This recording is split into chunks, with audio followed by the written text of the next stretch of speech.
आज दिवसाची सुरुवात मम्मीने अंगणात लावलेल्या पालक तोडण्यापासून केली. फ्रेश असा पालक तोडला आणि त्याचे पौष्टिक असे पराठे कृष्णासाठी बनवले. बाळासाठी पालक पराठे कसे बनवायचे ह्याची रेसिपी माझ्या चॅनलवरती अपलोड केलेली आहे, तुम्ही चेकआउट करू शकता. कृष्णासाठी पराठ्यांसोबत वरण बनवले होते. कृष्णासाठी मिंत्रावरून मी नाईट सूट मागवले होते. हे बेबीगो ब्रँडचे नाईट सूट आहेत.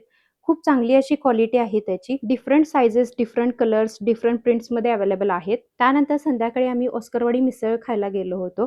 तुम्ही इथली मिसळ ट्राय केलेली आहे का? आणि तुम्हाला त्याचे काय अनुभव आहेत ते मला कॉमेंट बॉक्समध्ये नक्की सांगा.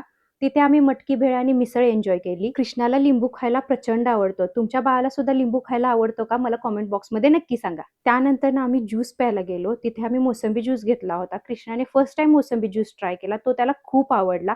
त्याने तो खूप एन्जॉय केला. त्यानंतर ना आम्ही सहज फेरी मारण्यासाठी ट्रेंड्सला गेलो होतो. तिथले दिवाळीचे लेडीज कलेक्शन सुद्धा छान आलेले आहे. आम्ही कपडे पाहताना कृष्णाची अशी काहीशी मस्ती चालू होती. तिथले मला लहान मुलांचे कलेक्शन सुद्धा खूप आवडले. मी नंतर ना अजिओवरती सुद्धा चेक केले. सेम कलेक्शन अजिओवरती सुद्धा अवेलेबल आहे. कृष्णासाठी घेतलेले ड्रेस घरी येऊन घालून पाहिले, त्याला ते खूप सुंदर दिसत होते. हा नाईट ड्रेस तोच मी मिंत्रावरून मागवला होता. तोही त्याला खूप सुंदर दिसत होता. जर तुम्हालाही हा नाईट ड्रेस हवा असेल तर कॉमेंट बॉक्समध्ये लिंक टाईप करा. तुम्हाला लिंक मिळून जाईल. आणि असा संपवला आम्ही आमचा गोड दिवस.